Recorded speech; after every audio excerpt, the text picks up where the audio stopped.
jour.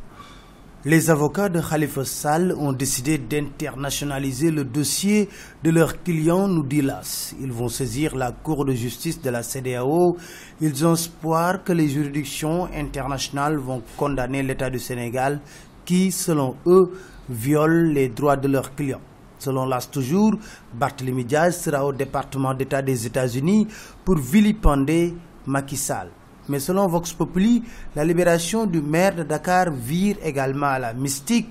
Aussi bien les Échos que Vox Populi évoquent ce combat mystique enclenché par les femmes khalifistes. Elles ont décidé d'organiser un rassemblement chaque mercredi avec un récital de la sourate 1111 Al-Masad ou Dieu maudit Abou Lahad. Ce sont des Tabatiyada et des Alam Tara Kaifa qui seront récités contre Macky Sall. Elles seront tout de noir vêtues.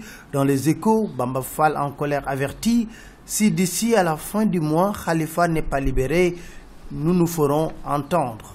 Erdogan a finalement imposé lui sa volonté au président Macky Sall. Selon Libération, il installe ses hommes de force dans les établissements Yavuz Selim. Marif, sa fondation, fait sa rentrée des classes lundi, annonce le quotidien. Nos confrères évoquent également les interrogations autour de la présence des élèves. Ainsi, 3000 élèves ont été sacrifiés. Mais dans l'AS, Mohamed Moustapha Diagne du ministère de l'Éducation nationale n'en a cure. Il déclare: nous préférons la Turquie à Yavuz Selim.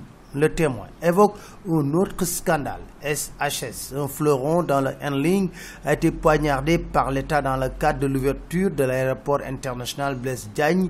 Selon Le Témoin, l'État a décidé tout simplement de mettre en faillite un fleuron sénégalais de l'assistance en escale avec 6 milliards d'investissements, en violant sa propre signature et sacrifiant au passage les entreprises nationales au profit des Turcs qui gèrent à leur guise AIBD.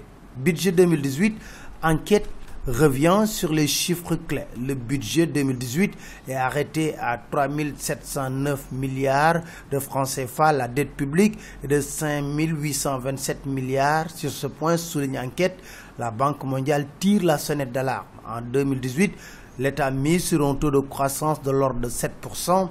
L'enquête révèle que l'État va recruter 3990 agents supplémentaires des forces de défense et de sécurité. Las de nous dire, en 2018, Macky privilégie le social, mais il doit surveiller ces éléments en matière de bonne gouvernance également. Les Échos révèlent qu'Antassar Diako est mêlé dans un sombre marché de gré à gré de 1 milliard. La DCMP avait dit niet, mais l'ARMP a accepté. Honoraire dans l'affaire Créy, Le Témoin revient sur le pourquoi le Trésor a refusé de payer les avocats de l'État. En réalité, les montants supposés recouvrés n'ont jamais été répertoriés dans les livres du Trésor, contrairement à ce qu'ils disent. Autrement dit, il y a eu mensonge d'État. Le Quotidien de révéler que Karim Wade a déboursé plus d'1 milliard pour payer ses avocats. Restons avec Karim.